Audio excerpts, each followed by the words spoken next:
Welcome to the LSE for this hybrid event. My name is Francesco Caselli and I'm a professor at the London School of Economics. I am very pleased to be here to welcome Professor John Kay, both our online audience and our audience here in the Old Theatre today. John Kay is a fellow of the British Academy and the Royal Society of Edinburgh. He was the founding dean of the Oxford Business School and has held chairs at the London Business School and the LSE. He's a winner of the Senior Wincott Award for Financial Journalism for his Financial Times columns, and his book, Other People's Money, won the Saltire Prize and was shortlisted for the Orwell Prize for Political Writing. John will be discussing his new book, The Corporation in the 21st Century. This will be a radical reappraisal of the nature and activities of business, what it is and how it works. John will talk for 50 minutes, roughly. Is that right? And there will be a Q&A session for about, for 30 minutes or so. Once the lecture has ended, John will be outside the theater for the book signing. So this also will be available for purchase. Twitter users, hashtag is hashtag LSE Event. The event is recorded and will be hopefully made available as a podcast. As usual, there will be a chance for you to put your questions to John. For the online audience, you can submit your questions via the Q&A feature at the top left of your screen. And questions will be submitted to myself, and I do my best to pick some for John. And please let us know your name and affiliation when you write. And of course, those in the theater, I will let you know, and we will open the floor for questions. You can raise your hand, and I will ask you to provide your name and affiliation before posing your question. But now I am delighted to welcome and hand over to John. Thank you very much.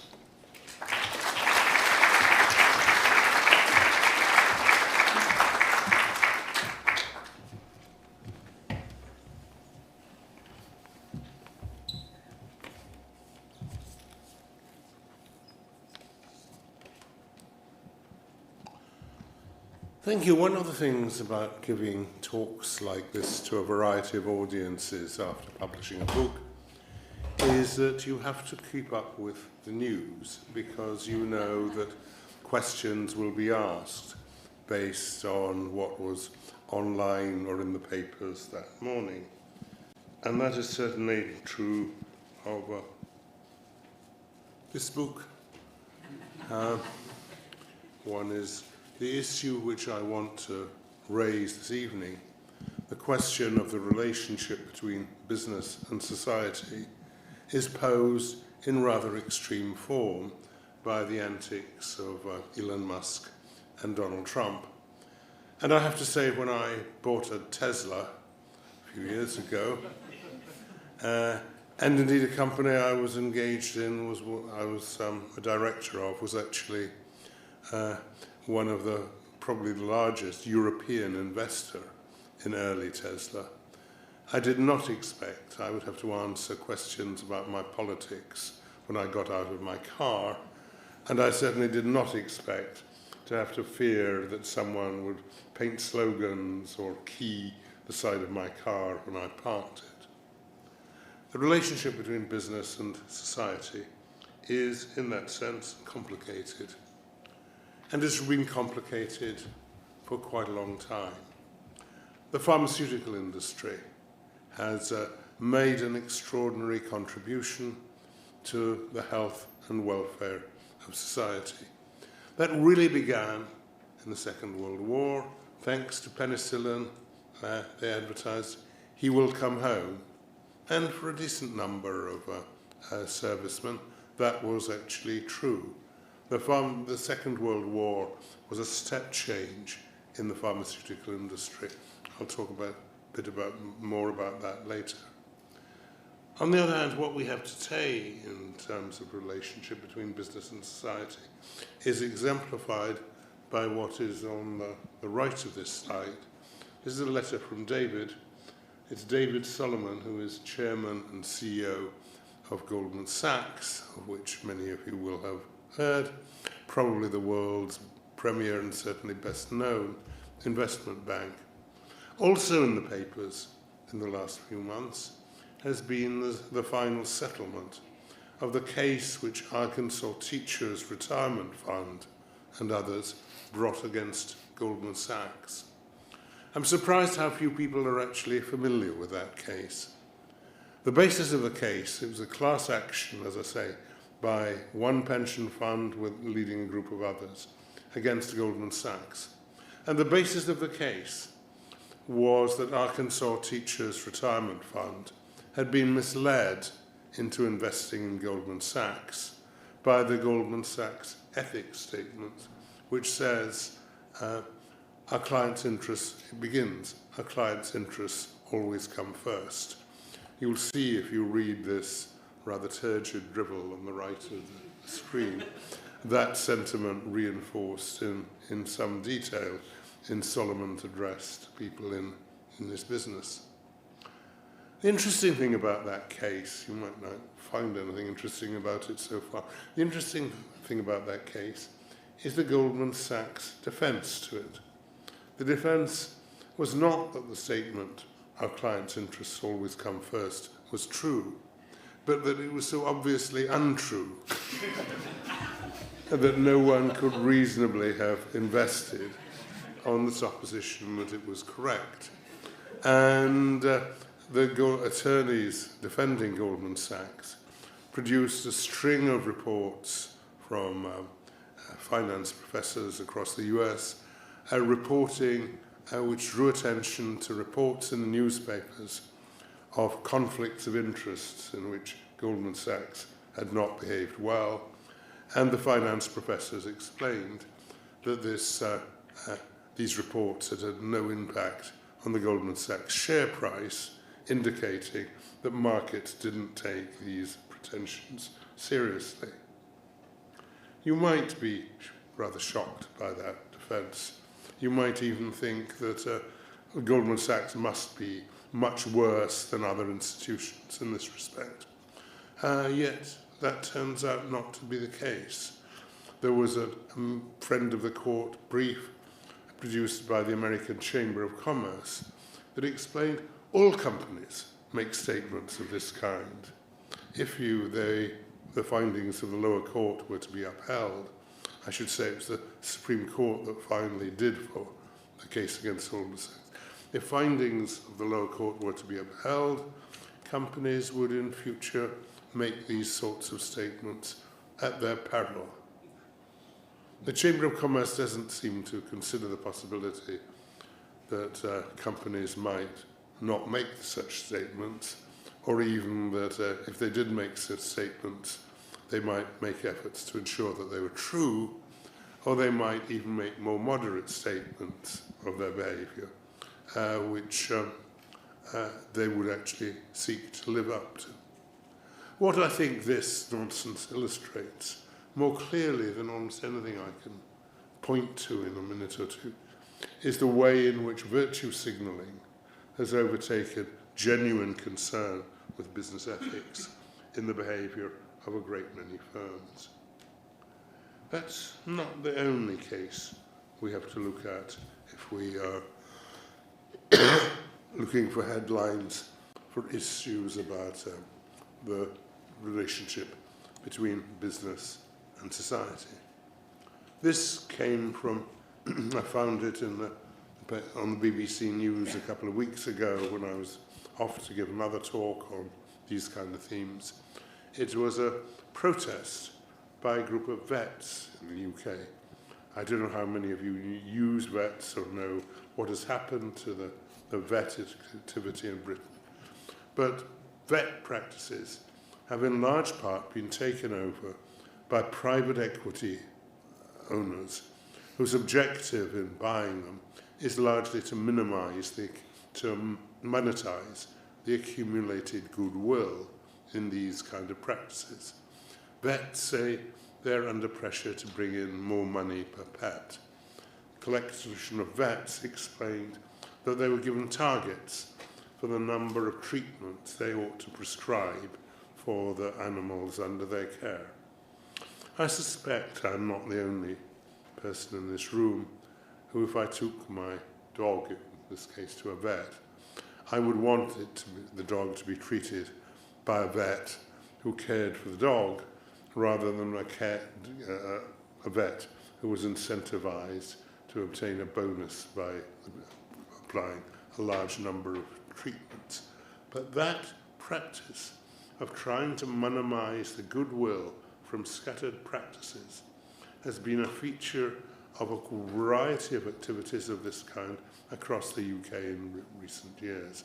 Care homes, estate agents and the like have been subject to the same kind of pressure. What I want to say to you tonight is that I think we have to rethink the relationship between business and the society in which it operates.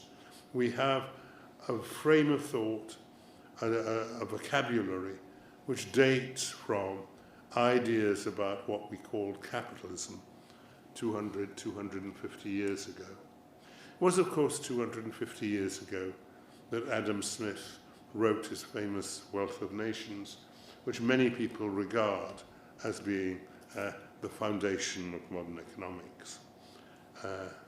You might look at this picture and think of Adam Smith's famous metaphor of the invisible hand. The visible hand is cuddling the pet. The invisible hand is in the pocket of the owner who has brought the animal to the vet. That wasn't, as a matter of fact, what Smith meant by it, though it's been interpreted in that way by quite a number of people. At the end of the 19th century, we had the Industrial Revolution.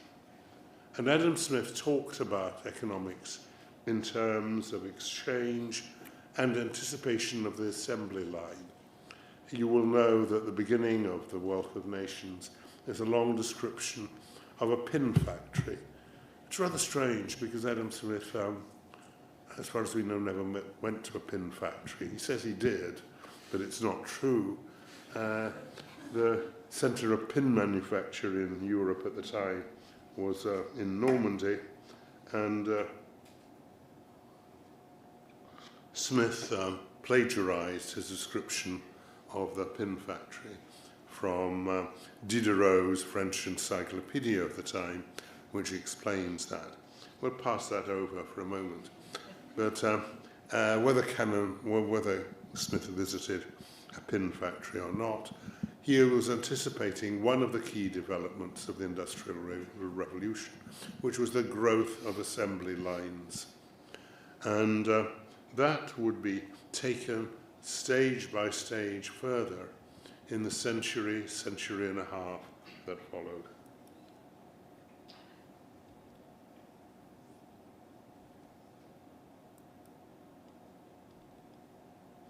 So that if we go a century and a half further on, if we'd been meeting in the 1920s instead of the 2020s to talk about business and society, we would almost certainly be looking at Mrs. Ford's River Rouge plant. It's difficult to state the sheer scale of that River Rouge. You could put Central Park and Hyde Park on the site and still have loads of space left over. This site is huge, and you can see it's full of different buildings, each producing parts for Ford's motor car, and they were assembled in their totality at Ford's River Rouge. Ford was obsessive about maintaining control of every aspect of the business. There is even an area of Brazil which is called Fordlandia. The reason is that Ford bought it in order to ensure that even the rubber that was used to make the tyres for Ford motor cars was under the control of the Ford Motor Company. That was business as it had become 150 years ago after Smith. And this was it 50 years later. The beating heart of a modern nation. Billions of pounds of steel every year. Millions of pounds of glass and aluminum, of rubber and plastic, of copper and lead and zinc alloys. Millions of yards of fabrics, all being cut and stamped and sewn. Components being readied for assembly, all destined to serve the transportation needs of a modern society that has grown and prospered in large part because of the automobile and what it has allowed people to do. From 20 different fabricating plants they come, from thousands of supplier companies, components of all sizes and shapes, arriving in 26 assembly plants here and in Canada, each part to be assembled together with the next, quickly, efficiently, until finally there emerges the engineering and manufacturing miracle that is a modern automobile body. One new body every 3 seconds, 1,200 every working hour by one company. You'll notice that this looks very similar to the River Rouge, but there are two quite important differences. One is that the Ford Motor Company or General Motors rather, was owned, the shares were owned by a disparate group of shareholders.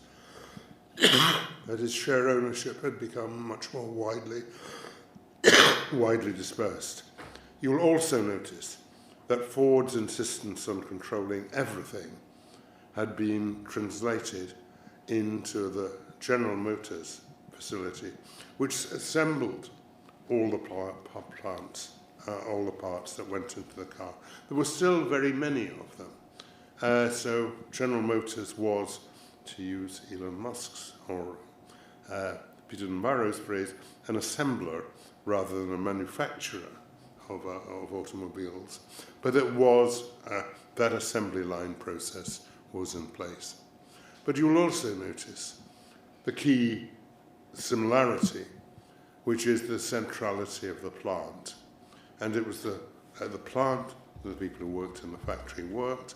The plant was owned and controlled by people who were relatively well off. And that meant that there was a link from personal wealth to control of business. The link we see in rather different form today in the behavior of Elon Musk.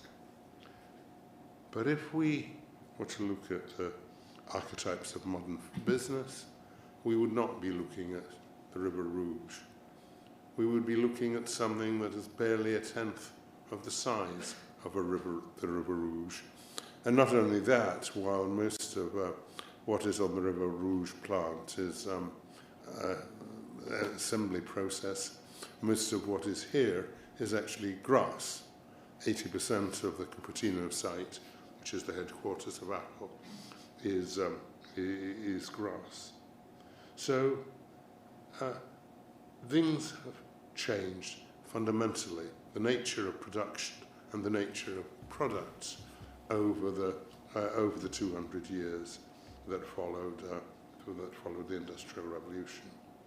What we call capitalism, and still call capitalism today, is its central features are the physical plant, like something like the River Rouge, is key. This Cupertino campus doesn't have the same significance for Apple. Ownership of the means of production, ownership of the plant was seen as crucial. Politics was largely dictated in these historic politics was dictated by the division between labour and capital. There was a left party which basically purported to represent labour, and there was a right party which was largely sensitive to the interests of capital. The capital, in this sense, was key.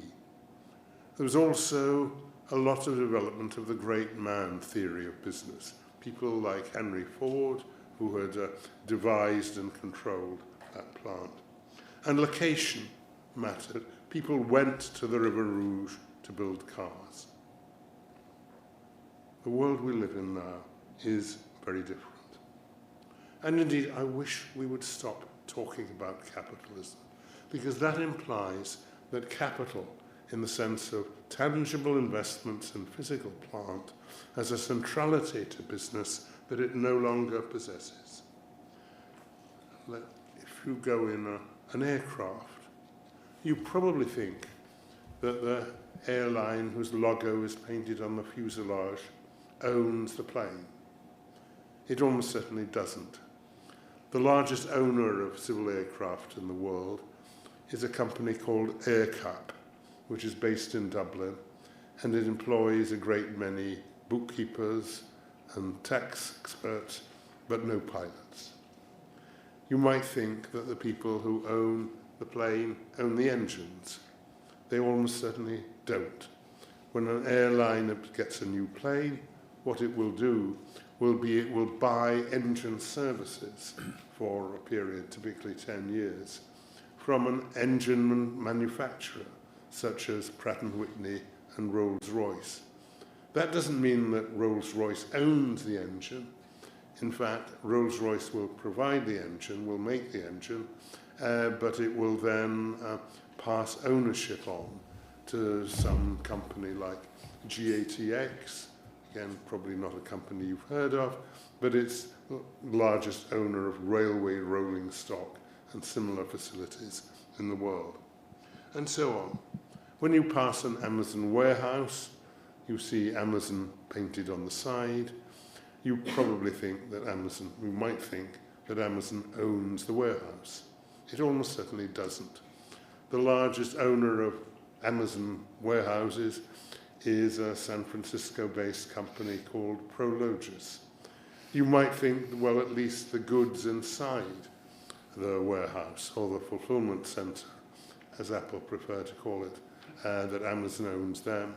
It almost certainly doesn't, because the way Amazon works is that it is sold and been paid for the goods by you before it has actually paid the supplier.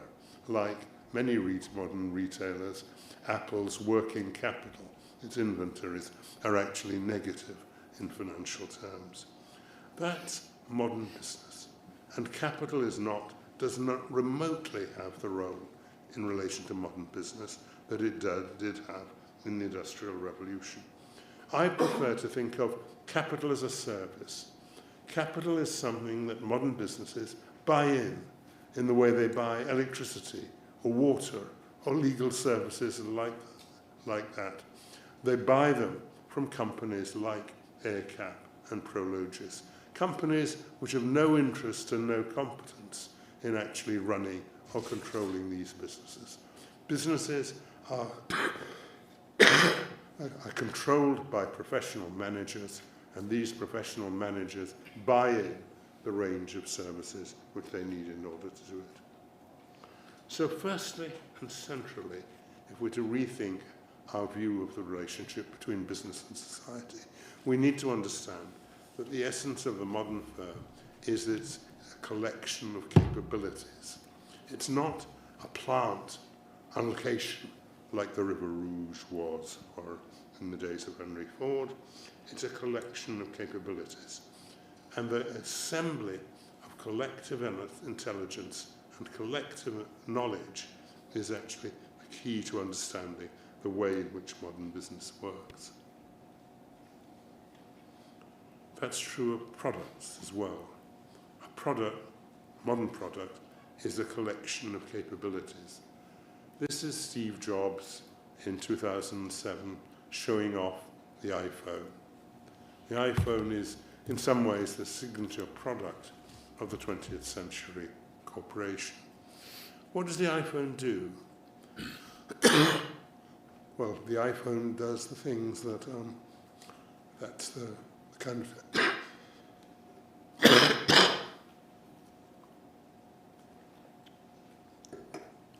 That's the telephone my grandmother had in the hall, as so many people did.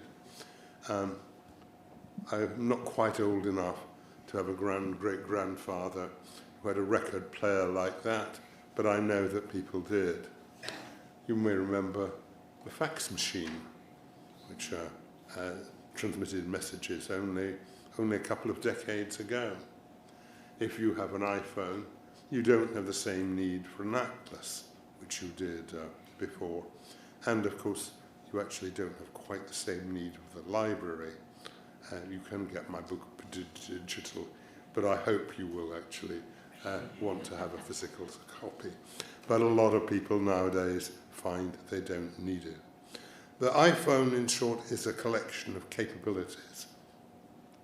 And when people harangue me about degrowth and the like, they do not seem to understand that modern business and modern products are not about more stuff, more resources and the like. The Pfizer COVID vaccine is probably the most valuable product per kilo that I could find in the modern world. It's about 10 times the value of coals per kilo, for example. Of course, the value of that product isn't, or the cost of that product isn't reflected of the scarce resources that go into it, except the scarce resource of the intellectual capabilities of the people who devised that vaccine. The nature of production in this sense has fundamentally changed. Production has dematerialized, and so have products. And that's why, if we look at Cupertino, well, you can't see anyone there, which is a bit of a problem, but that's what Cupertino looks like inside. It's a very different world from the world of that industrial revolution. So modern products are the sense themselves collections of capabilities. There are many other things we need to learn about the way in which business has changed. The great man theory of business, which is still prevalent, but has no effective power in explaining how business develops. We have smartphones, we have computers in our pockets. Even 30 years ago, no one would have anticipated that. But we don't have it because Steve Jobs was a genius who thought that we could all go around with a computer in our pockets. We have it as a result of a series of small incremental developments in technology which brought us from where we are 50 years ago to where we are now. If you had known presciently 50 years ago that the information technology revolution would change our everyday world in the way in which it is done, you would, of course, have bought shares in IBM. People did. IBM was, for a period, the most valuable company in the world through the 1920s, through the 1980s. People talk nowadays about the Magnificent Seven, the tech companies which have the largest market capitalization, these tech companies. I went back the other day to look at if I bought the Magnificent Seven in 2000. What would I be holding? The most valuable company in the world, believe it or not, in 2000 was Cisco, which made and still makes routers for internet access. But it turned out that making routers for internet access was not quite the key to the internet business. And if you bought Cisco stock in 2000, you could just about sell it for the same price today. It was hardly one of the Magnificent Six. And if you look at the other Magnificent Six, I took half a dozen top companies. Most of them I had no longer heard of. They've either disappeared or they've been absorbed by some other company. So capital in this sense is no longer the key to modern business. The key to modern business is, in fact, capabilities, and these capabilities are in the minds of individuals. Okay, so what do we learn if we discard the rhetoric which we've inherited from people who wrote aggressively and presciently in the 19th century about the future of capitalism? What do we need to think about in a world in which capital is capital is a service. Well, the other day I was asked to talk about is the business of business business again? This takes us back to Elon Musk, or the organisers thought it took us back to Elon Musk, and his and Trump's dismissal of what they regard as woke ideology. In my view, the business of business is business. This statement is widely attributed to Milton Friedman. In fact, Milton Friedman never said anything of the kind. He did write an essay which was entitled "The Social Responsibility of Business is to Maximize Its Profits." He did not say in that the business of business is business. What the business of business is doing the kind of things that we want business to do well. It's making management a professional activity in which the object is to create great businesses. Let me take two examples. I talked to you a moment ago about what would happen if you went, or what happens when you went in an airliner. The most likely manufacturer of that aircraft is, of course, Boeing. And for the second half of the 20th century, Boeing was the world's leading aircraft company, and in almost any sense, the world's leading,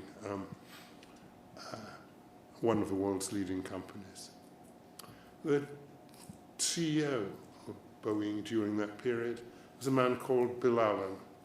And Allen explained his philosophy as a CEO in one simple sentence: we should eat, breathe, and sleep the world of aeronautics. And Allen's company, or the company of which Allen was CEO, produced in the 1960s the 737 and the 747. The 737 was the dominant short-haul aircraft for until very recently, in fact, and brought low-cost air travel to a whole variety of people who had never imagined anything of that kind before. The 747 followed it soon after. That was the jumbo jet which made intercontinental air travel a reality for a whole variety of people. That was what the Boeing that Allen had, eat, breathing, and sleeping the world of aeronautics, that was what it did. But that didn't last, Boeing, or it lasted only till the end of the century. Boeing was America's leading civil aircraft manufacturer. Its principal rival in the US was McDonnell Douglas, which was a weaker company in terms of models. But at the end of the century, Boeing and McDonnell Douglas merged. Legally, that was a takeover of the weaker McDonnell Douglas by Boeing. Culturally, it was a takeover of Boeing by McDonnell Douglas, because McDonnell Douglas was deeply influenced by the shareholder value movement which had followed through the 1970s. Phil Condit, who became CEO of the merged company, explained in 2001, when the company put the location of its headquarters up for auction. Municipalities were invited to bid how much would they contribute to persuade Boeing to move its headquarters there. The winner was Chicago, and on a dramatic day, the board of Boeing arrived at an airfield outside Seattle, not knowing where their destination would be, but the destination was Chicago. Condit explained what Boeing had in mind in doing this. When the headquarters is located in proximity to a principal business, as in Seattle, the corporate center is inevitably drawn into day-to-day business operations.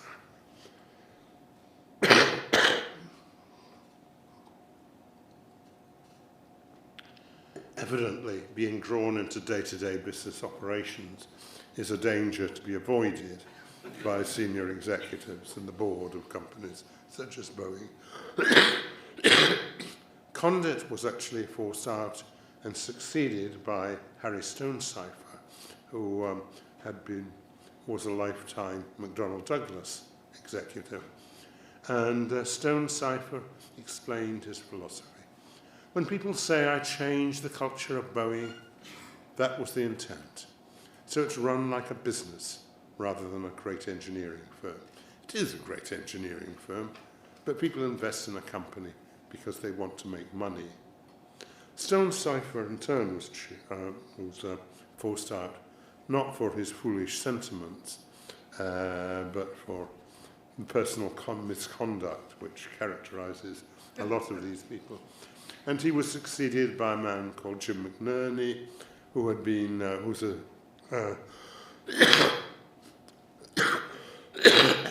protege of Jack Welch's at General Electric.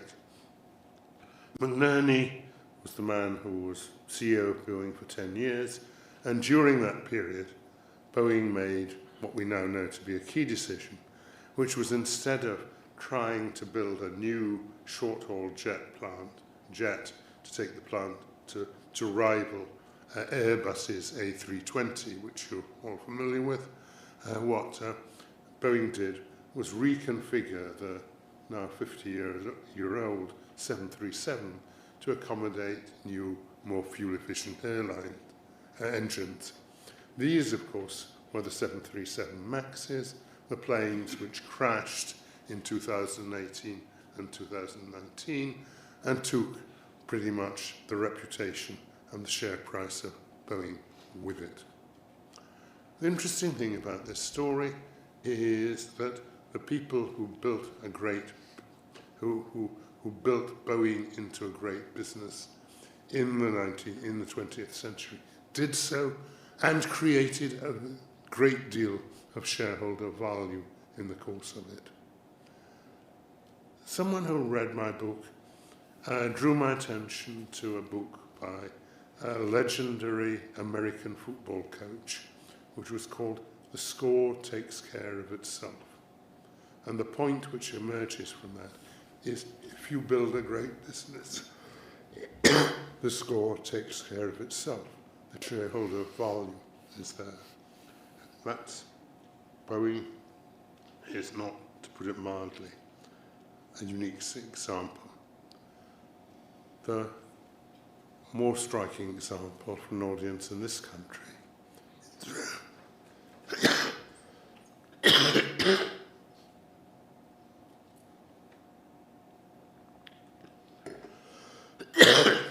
is probably the story of ICI.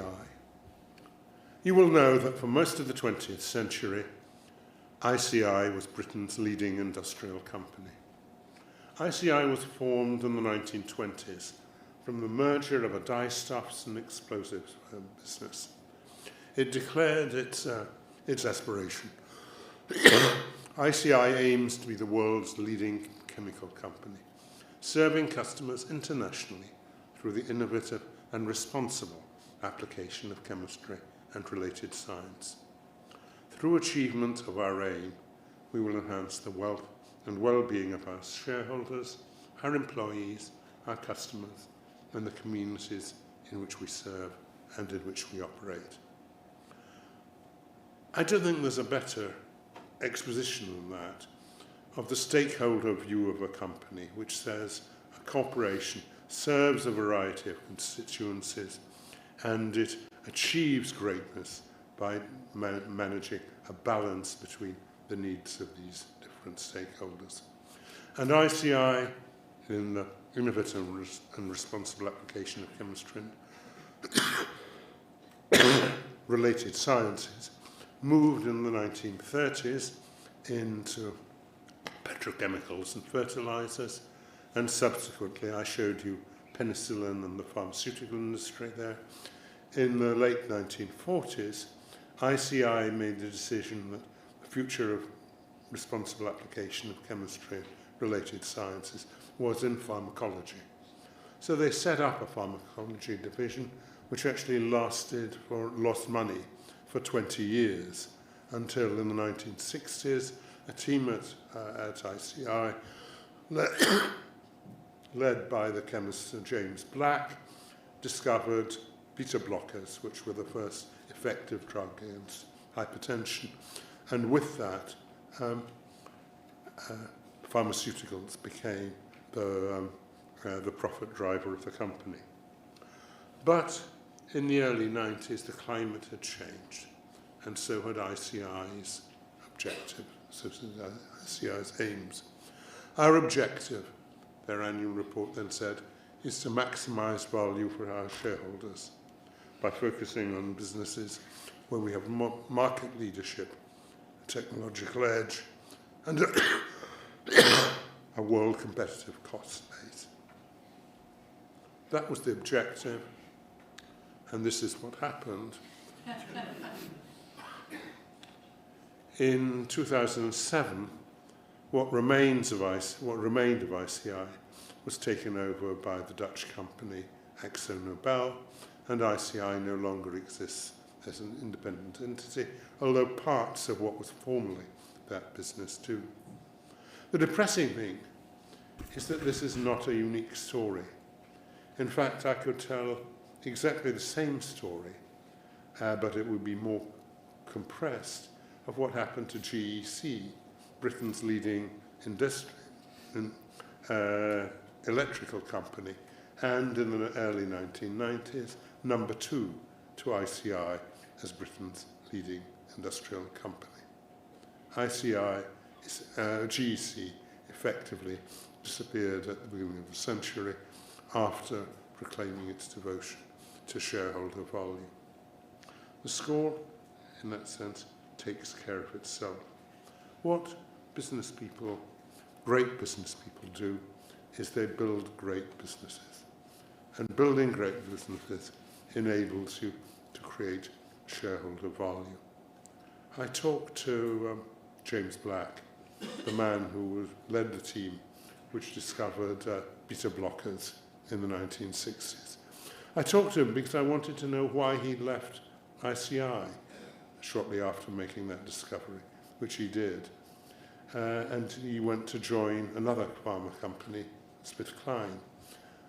Why did he do that? He said, well, he said, the managers at ICI wanted me to go on road shows promoting beta blockers.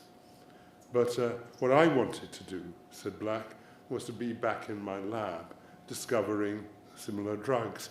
And he did indeed.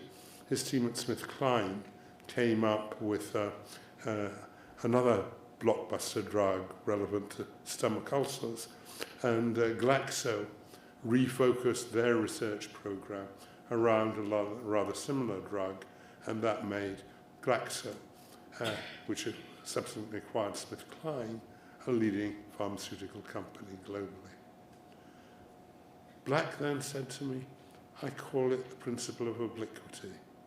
He started by saying, he shook his hands and said, I told my managers that if they wanted to make money, there were easier ways of doing than pharmaceutical research. How wrong could I have been, he said. I think of it as obliquity. Complex goals are most often achieved if pursued indirectly. That was what happened to ICI.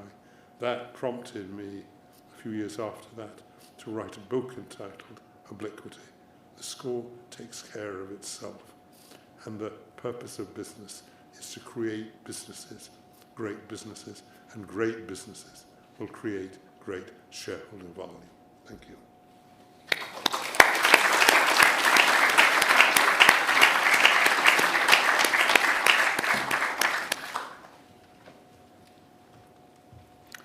Thank you very much, John. That was fascinating. I'll claim chair privileges to begin with the questions, and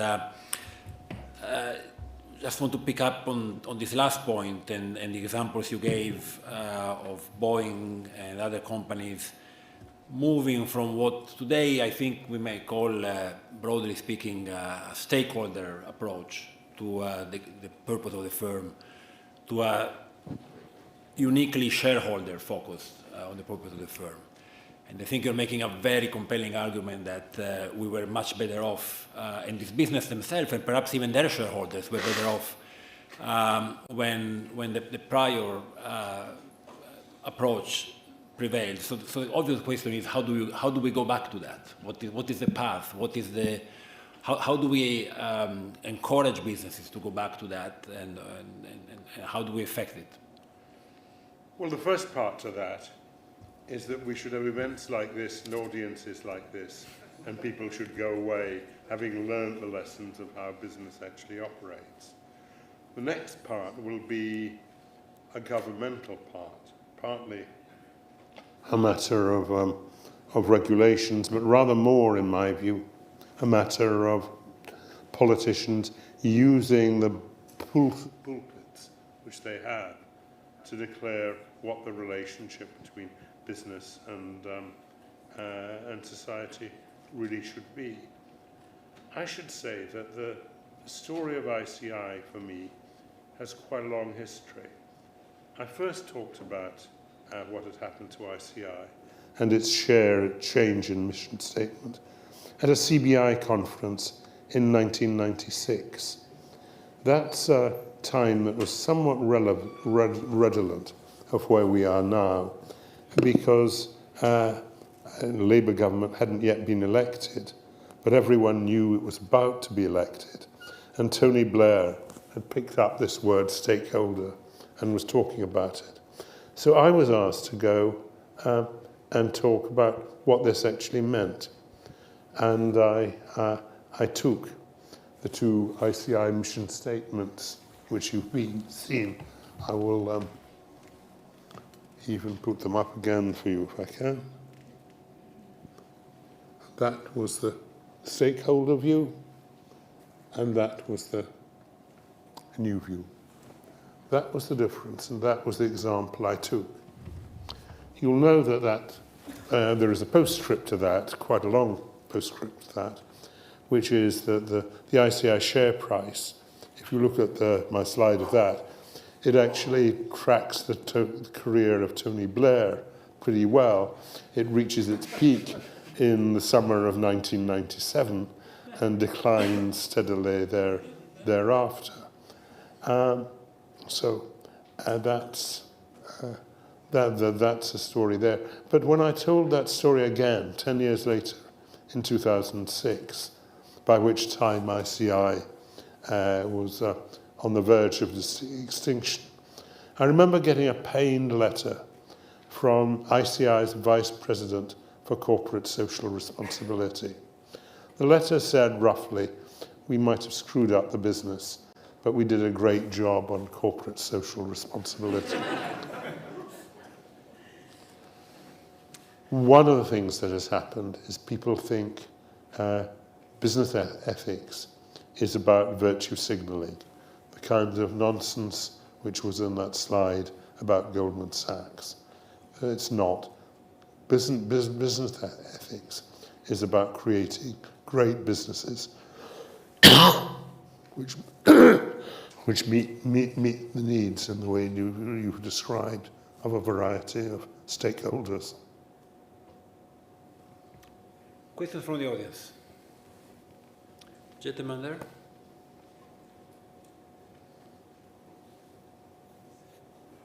you so much. I will ask a puzzling question. Can you introduce yourself? My name is Dr. Stanislav Fellow. I'm the founder and CEO of Environment Europe Foundation and LSE Event. The puzzling question is a Danish company called Ørsted. A Danish company called Ørsted. Seemingly, it has done tremendous things. It used to be the largest oil and gas producer. It decarbonized. It's now performing remarkably well with wind turbines in Denmark and so on. And yet, when we look at the share price, it's gone almost the same way as the company you've shown. So my question really is the market myopic to all those important transformations? Is there something missing? And sort of following from that, do you think that the companies that are very effective in extracting resources, polluting our rivers, polluting our air, damaging our health, should be valued higher or lower in general?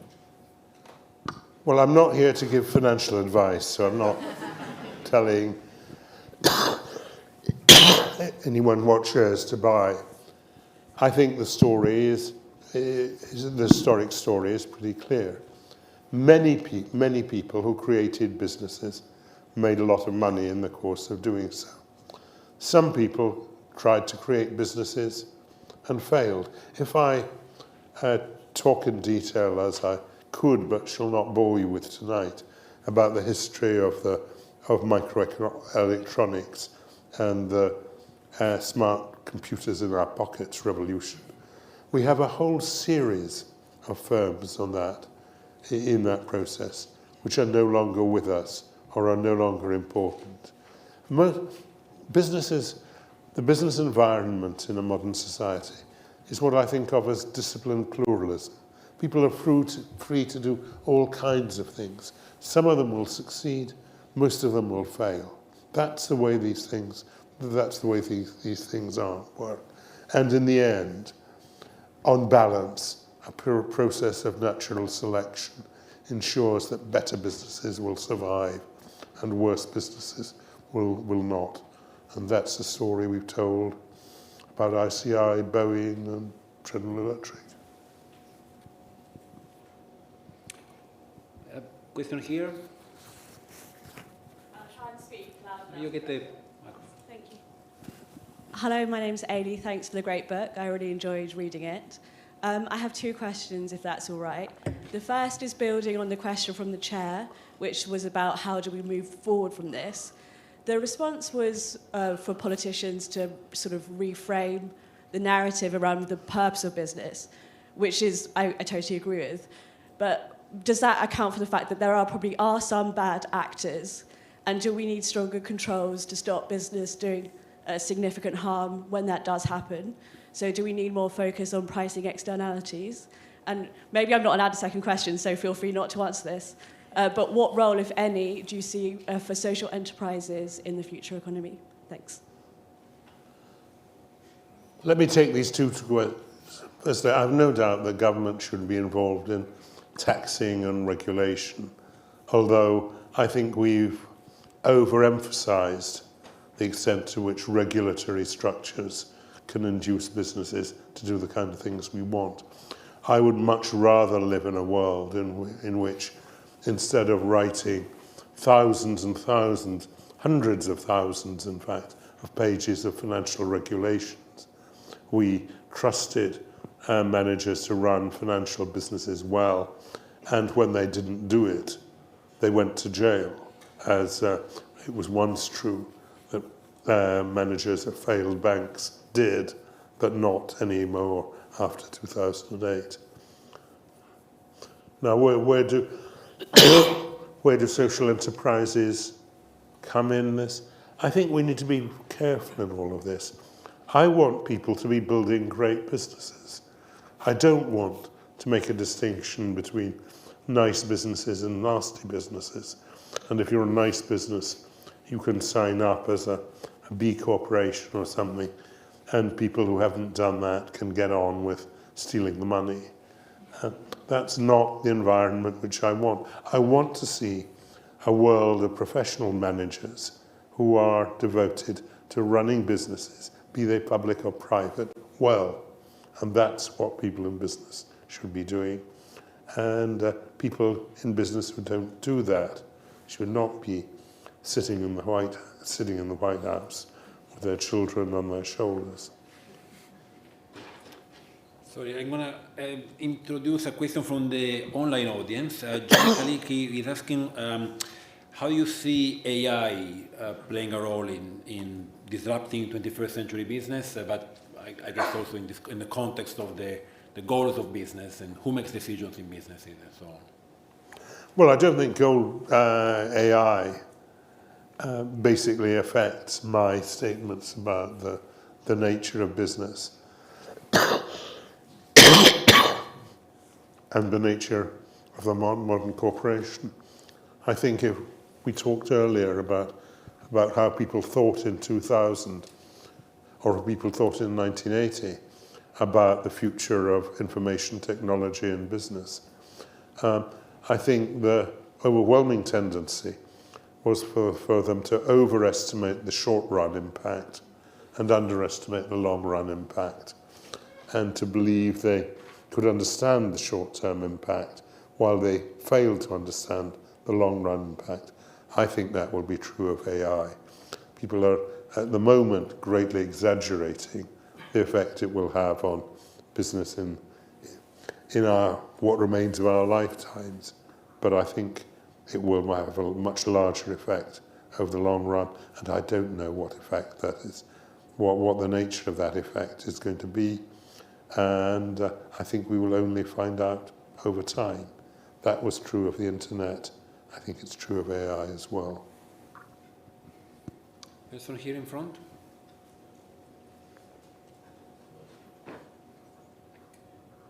Yeah, Bernard KC.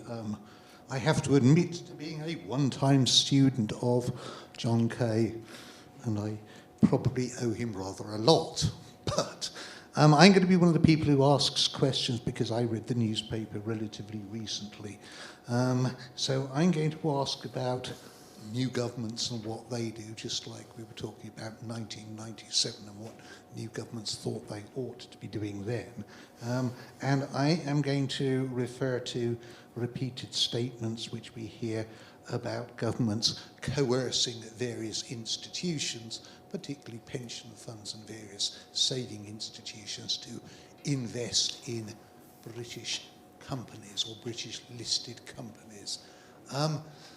Do you have a view about the coercion? I rather suspect that we share our views about that. But I mean, are there places which maybe we ought to be investing in, and are there places which we ought not to be investing in? Thank you.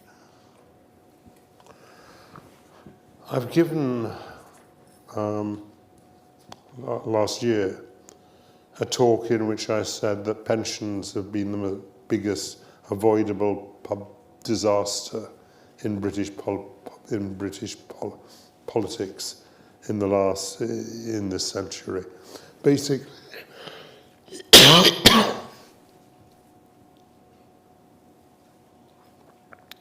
I'm sorry, you'll have to forgive my cold if you can. We had a pension system that was working relatively well, and by the early 2010s, it was ensuring that old age was no longer an important cause of poverty in the UK. That was the result of the widespread extension of defined benefit pension schemes to a high proportion of the population. We screwed that up, and we screwed that up by a complex mixture of muddled actuaries, inappropriate accounting conventions, and above all, inept regulation.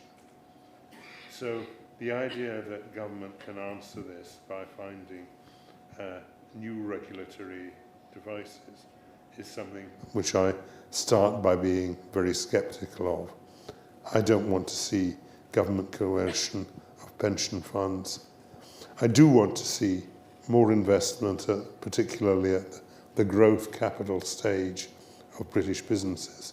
But the priority for that is to have an environment which encourages people to establish growth businesses, which we don't have enough of at the moment. We are actually quite good at venture capital. We are not good at finding the next stages of development of great businesses. And that relates also to one of the themes that I was talking about, which was that within the businesses, which I was talking about, the ICI is a very clear example of that. These were, in effect, funders of new businesses, which ICI did brilliantly in relation to pharmaceuticals. But we now no longer really have corporations that either want to play that role or are capable of doing so. Thank you. Person there in the back.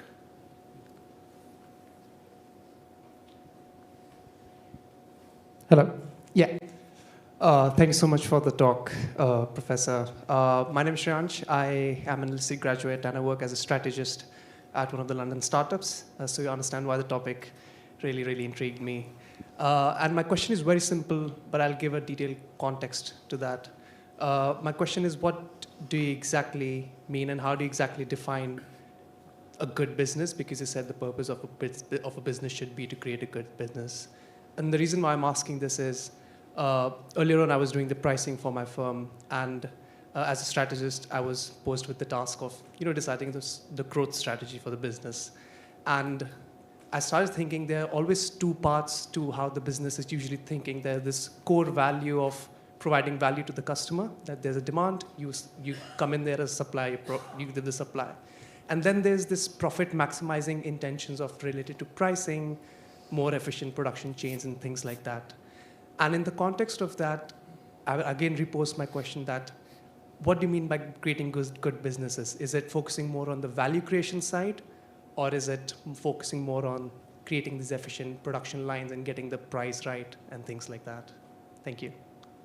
I'm going to decline to answer that question in the sense that there isn't a definition of what is a good business, but we all know one when we see it.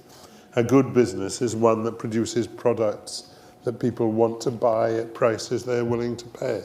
A good business is one that has happy workers who are proud of what it is they're doing. A good business is one that is generating returns for its shareholders. A good business is one that's respected in the communities in which it operates. This is, in a sense, a kind of Aristotelian virtue ethics approach to ethics and business, but I think is the right, indeed, actually the only way of thinking about it. And I'm not going to say, well, it's 23% the happy employees, 41% the satisfied customers, etc. You can't do that. The job of the managers is to pursue all these things. And the good manager will discover in the business from time to time, we've done too much of this and too little of that. And managing that kind of balancing is the fundamental skill of the great manager. So we economists are particularly vulnerable to this, searching for metrics which can subsume all the things we would want. There are no such metrics in relation to business. And we can know what's a bad business. It's harder to define a good business, but actually defining a good business is what the good manager seeks to do. And mostly we know whether he or she has done it. Person in the back, red t-shirt.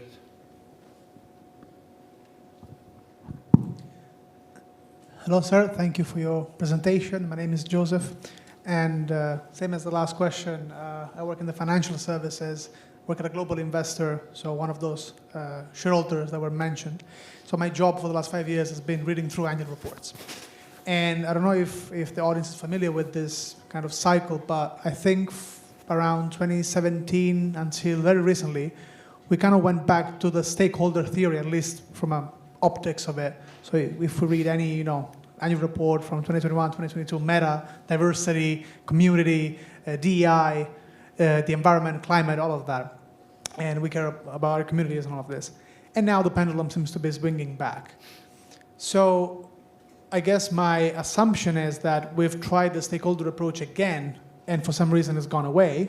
And so question number one is it so susceptible to political will, political positioning, kind of the zeitgeist, if you will?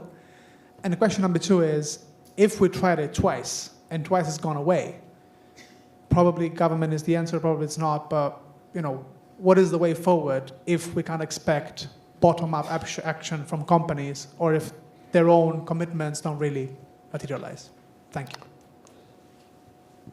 Firstly, I want to emphasize again, and this was the point of my ICI example, that for me the stakeholder story is not about DEI, ESG, CSR and the like. This has been a story that companies were able to take the view that if we set up an ethics department, they can take care of that side of the business and everyone else can get on with making money. And that's not what I mean by business ethics, and it's not what I mean by good business. So, as you say, the Business Roundtable is the best example of the reversion to some of the stakeholder vocabulary, but the evidence that it has much effect on what business does is actually, I think, quite small. How do we get there? Well, things have gone wrong, I think, because we had a change in culture that glorified individualism, that emphasized shareholder value and the like, and that regarded the unaligned pursuit of profit as virtuous. If we can make that change in the last 50 years, we can change it back.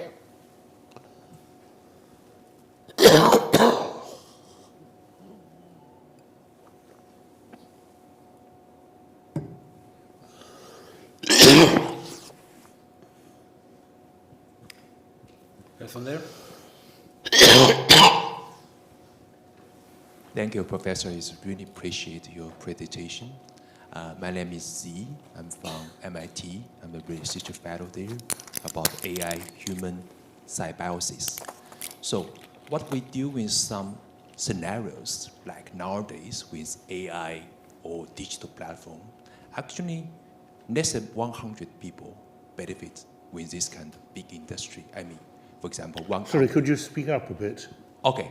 I mean, nowadays, with this kind of digital platform, I mean, like one scenarios, like this kind of big shareholder, maybe just less than 100 people, for example, in Microsoft or maybe in Google, could be get sustainability, I mean, this kind of a job or profits. It means that 90% of this kind of the engineering or maybe like programmers could be replaced by AI.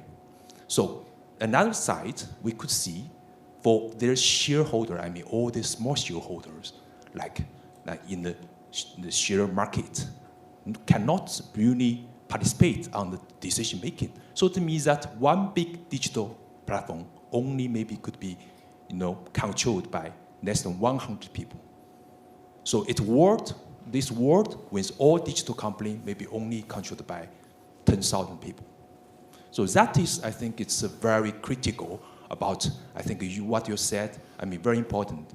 But from these governments, I mean, the governments of the industry, they go to the social governments. That is nowadays what happened all over the world. So this is a question about if you have any kind of the ideas or comments about this situation. Thank you. In Manchester, there's a mural, in the City Town Hall, there's a mural of an earlier John Kay, a much earlier John Kay, being chased by Luddites and climbing out the window to escape the Luddites. The Luddites were perhaps the first group to pick up the issue that modern technology would change the nature of work. And it did, but it did not eliminate the jobs of people working in the textile industry. In fact, there are probably more today than there were in the past. We are told again and again that the nature of work and work relationships will be changed forever by some technological innovation. The fact that none of these predictions have been true in the past doesn't mean that none of them ever could be, but it's why I view them with considerable suspicion. Okay. I think we leave it at that. It's been a fascinating evening. We thank you, John Kay, again very much for this fascinating conversation.